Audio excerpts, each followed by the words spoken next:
Welcome back to Exemplar C H friends. TGT English के तहत we are discussing about John Galsworthy. आज हम लोग उनके कुछ वर्क्स का डिटेल पढ़ेंगे, इसमें क्या है कैरेक्टर्स। हाँ, अगर कुछ क्वेश्चंस रिपीटेड हो रहे हैं तो समझ लीजिए हम लोग फटाफट रिवीजन कर रहे हैं। बोर मत होइएगा, बने रहिएगा चैनल से। आइए शुरू करते हैं। The silver box 1906 is a three-act play by Galsworthy. It is the first play by English writer.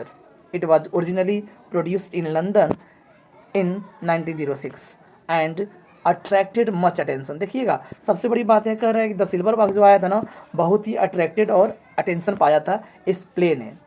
In New York it was first seen in 1907। अब बात कर लेते हैं 1906 में लंदन में प्रोड्यूस्ड हुआ, लेकिन बात कर रहा है बात पहुंची है न्यूयॉर्क तक, यानी in New York it was first seen, यानी पहली बार इसे देखा गया था 1907 में। तो ध्यान रखिएगा, पहले ही क्वेश्चन में फैक्ट्स आ गया है। ऐसे भी क्वेश्चन पूछा जा सकता है, सब लोग लंदन और इंग्लिश राइटर समझ रहे होंगे, लेकिन न्यूयॉर्क की बात पूछा है फ्रेंड्स, तो बात तो है ना फैक्ट्स वाली। आइए बढ़ते हैं नेक्स्ट क्वेश्चन की ओर। The silver box displays disparity. Disparity मतलब असमानता को दिखाता है between the haves and haves not, यानी क्या है और क्या होने चाहिए, ठीक है, उनके बीच जो है असमानता को दिखाता है। In the play the disappearance of a cigarette box, किसका गायब होने में, यानी प्ले में एक सिगारेट बॉक्स गायब हो जाता है, जिसे हम सिल्वर बॉक्स बोलते हैं। Leads to a prosperous politicians with of an employed man and the exposure of the attitudes of different social classes. तो वह जब खो जाता है सिल्वर बॉक्स, तो वह सोशल जितने भी सामाजिक वर्ग हैं उसमें से यह उनके एटीट्यूड्स को दिखाता है कि कौन क्या करता है उस सिल्वर बॉक्स को पाने के लिए। ठीक है, आगे बढ़ते हैं। जस्टिस 1910 की बात करते हैं। इज अ क्राइम प्ले, तो कभी कभी पूछ लेता है कब आया था, तो 1910 में एक क्राइम प्ले है by the British writer John Galsworthy. It was part of campaign to improve condition in British prison, यानी जो ब्रिटिश जो जेल थे उसके कंडीशन को इम्प्रूव करने के लिए एक तरह से कैंपेन चलाया गया था।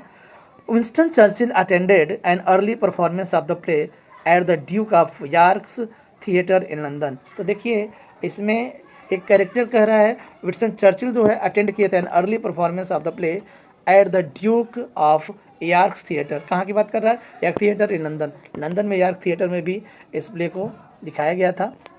नेक्स्ट है एसी वार्ड्स से जस्टिस के बारे में। एसी वार्ड्स बोलते हैं कि justice is a commentary upon the prison administration of the period, यानी कह रहे हैं कि उस समय काल के दौरान जो जेल की जो प्रशासनिक व्यवस्था थी उस पर एक कमेंट्री है, क्या, जस्टिस बाई जॉन गाल्सवर्दी। किसने बोला है, एसी वार्ड ने।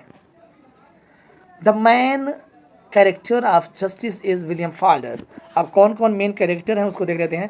विलियम फॉल्डर हैं, या youth of 23 is a junior office clerk, junior office clerk है। He works in the office of James How, किसके, जेम्स हाउ के ऑफिस में काम करते हैं उनके बेटों और जो बेटे हैं सॉन्स सॉलिसिटर्स, यानी कहने का मतलब है जेम्स हाउ और उनके बेटे जो सॉलिसिटर्स हैं उनके ऑफिस में काम करते हैं। कौन, विलियम फॉल्डर। आगे कह रहा है he loves a married women Ruth Honeywill, और कह रहे हैं कि वह व्यक्ति जो है ना वह एक मैरिड वुमेन से यानी रूथ हॉनीविल से क्या करना है, करता है, प्यार करता है। कौन, किसकी बात चल रहा है, तो विलियम फॉल्डर की बात चल रहा है, और जेम्स हाउ के ऑफिस में वह काम करता है। ठीक है, आगे बढ़ते हैं। कुछ और सब main character in Justice are, कुछ और मेन कैरेक्टर हैं उनको देख लेते हैं फ्रेंड्स। कह रहा है कि इन जस्टिस आर विलियम फॉल्डर, तो जूनियर क्लर्क है, क्या है, जूनियर क्लर्क है। और रॉबर्ट कोक्सन सीनियर क्लर्क है। एडवर्ड एलिमेंट प्रिजन डॉक्टर हैं। काउडी कैशियर है। मिस्टर जस्टिस फ्लॉयड एक जज हैं। और स्वीडल जो है ऑफिस बॉय है। और हेक्टर फ्रॉम जो है एक यंग एडवोकेट है। विस्टर जो है एक डिटेक्टिव है। हारोल्ड क्लीवर जो है ओल्ड एडवोकेट है। यंग एडवोकेट हेक्टर फ्रॉम और ओल्ड एडवोकेट हारोल्ड क्लीवर। स्वीडल पूछा गया है कई बार, तो ध्यान रखिएगा, ऑफिस बॉय है। स्ट्राइफ की बात करते हैं। स्ट्राइफ आया था फ्रेंड्स 1909 में, और एक 3 एक्ट्स प्ले है mister bye John Galsworthy. John Galsworthy. It was his third play, यह तीसरा प्ले है। तो अगर बात करते हैं सिल्वर बॉक्स, उसके बाद स्ट्राइफ है, और इसके बीच में एक और प्ले आया था मैन ऑफ प्रॉपर्टी, शायद 1906 में आया था, शायद man of the property novel है, ठीक है। तो ध्यान रखिएगा, सिल्वर बॉक्स, स्ट्राइफ और एक और कोई होगा, देखना पड़ेगा। And the most successful of three, यानी कह रहा है कि जो 3 ड्रामास की बात कर रहा है, सबसे सक्सेसफुल रहा है क्या, 1909 वाला strife. It was produced in 1909 in London eight the Duke of x theatre and the New York at the new theatre. देखिए स्ट्राइफ जो है फ्रेंड्स, स्ट्राइफ जो है लंदन में आया था कब, 1909 में, किस थिएटर में, तो at the Duke's of York theatre, और न्यूयॉर्क की बात कर रहा तो न्यू थिएटर। यही चीज़ है जो मैं आपको दिखाने की कोशिश कर रहा हूँ भाई, ये चीज़ें पूछी जा रही हैं आजकल, यानी लंदन में 1909 में, और किस थिएटर में, ड्यूक ऑफ यॉर्क थिएटर में, और न्यूयॉर्क में न्यू थिएटर में दिखाया गया था। The play strife shows the traditional conflict between the capitalist and the working class. तो इसमें एक द्वंद्व दिखाया गया है, किसके बीच है, तो एक जो पूंजीपति है और जो वर्किंग क्लास है एक कंपनी के, उसके बीच कॉन्फ्लिक्ट को दिखाया गया है। नेक्स्ट है लॉयल्टीज़ की बात करते हैं। लॉयल्टी 1922 में आया था, is a 1922 play by the British writer John Galsworthy. It was staged at Saint Martin's theatre. आप देखिए लॉयल्टी किस थिएटर में दिखाया गया था, तो सेंट मार्टिन्स थिएटर में, and run for over a year, लगभग 1 सालों तक चला।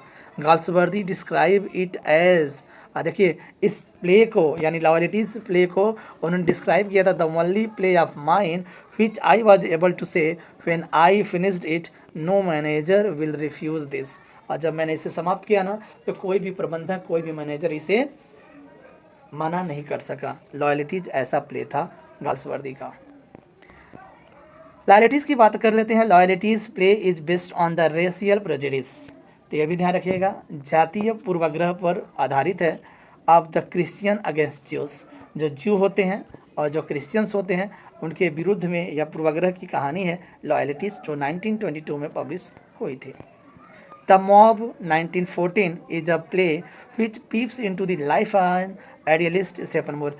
स्टेफन मूर के जीवन में यह निहारता है play, who oppose the unjust war, जो अनजस्ट वार को क्या करता है, विरोध करता है।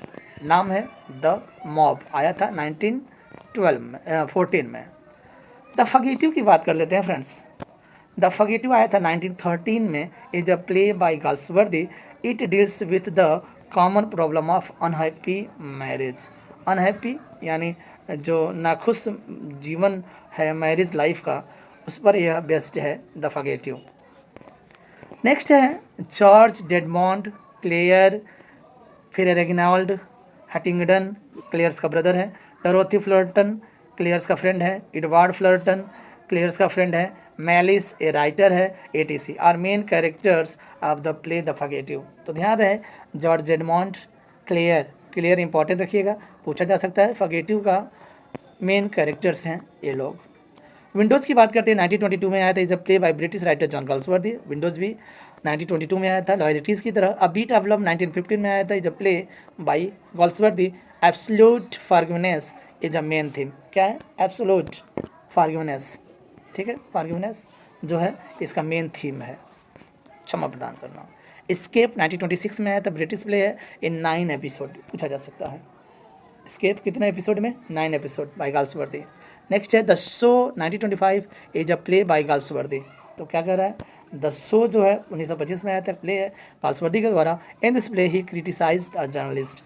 पत्रकारिता को इसमें आलोचना किया गया है गाल्सवर्दी के द्वारा द शो में। इंपॉर्टेंट फैक्ट्स है, as a dramatist John Galsworthy belongs to the realist tradition of Jones and Pinero. बहुत इंपॉर्टेंट फैक्ट्स है, किस पर बिलोंग करते थे, to the realist tradition of Jones and Pinero पर ये बिलोंग करते हैं, ध्यान रखिएगा as a dramatist. Falder and Cokeson is the main character in justice 1910, ये हो चुका है। Jack Barthwick is a character in the silver box 1906 में आया था।